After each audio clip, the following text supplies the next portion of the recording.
বলে ভক্ত সবাই হতে পারে, সেবক কিন্তু সবাই হতে পারে।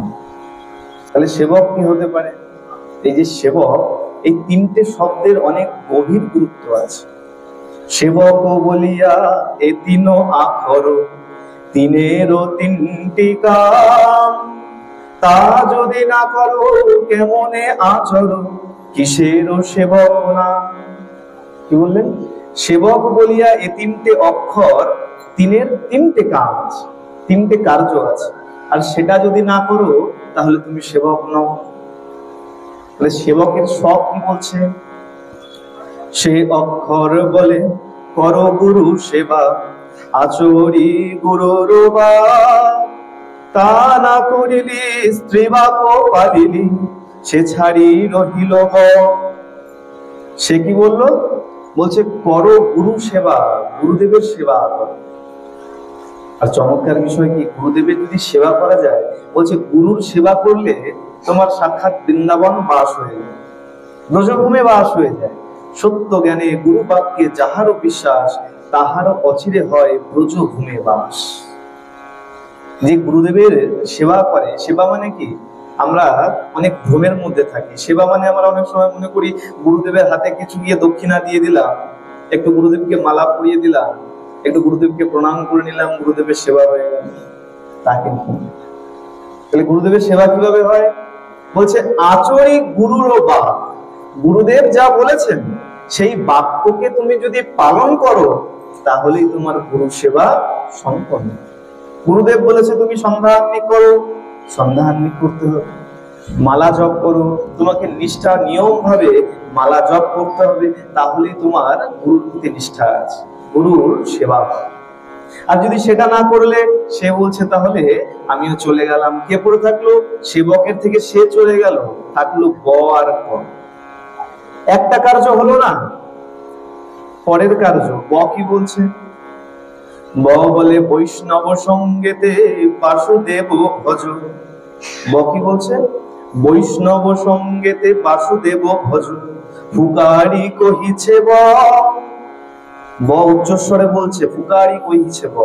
ব উচ্চস্বরে বলছে বৈষ্ণব সঙ্গেতে বাসুদেব ভজ। একা একা বুঝতে পারে, বলছে বৈষ্ণবের সঙ্গে এসে বাসুদেবকে ভজ, শ্রীকৃষ্ণকে ভজনা।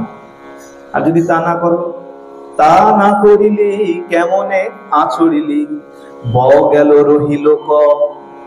যদি সেটাও না করলি, তাহলে কি করে আর ব থাকলো? ব চলে গেল, থাকলো পরে ক। ক কি বলছে? শেষ আরেকটি অক্ষর রয়েছে। ক কহে কব না কৃষ্ণের কথা, শ্রবণ কীর্তন ধ্যান, তা করিলি কখন অসাতে মগন, ক গেল করিয়া মান। ক কি বলছে? কহ না কৃষ্ণ কথা। সারাদিন কত সময় চলে যায় কৃষ্ণ কথা বলার সময় না।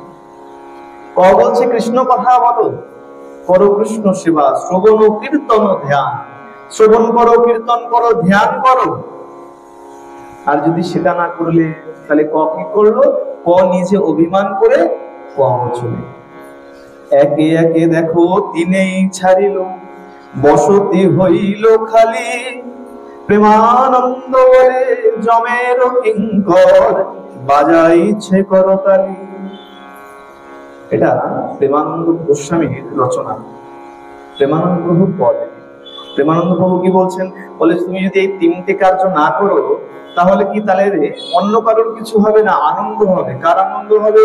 জমের কিঙ্কর, জমের যারা চাকর আছে তারা আনন্দ করে করতালি দেবে। বলে কেন? বলে এ তো ভজন পূজন সাধন কিছুই করে নাই, তাহলে একে তো আমরাই তুলে নিয়ে যাব, তাহলে আমাদের চাকরিটা বহাল।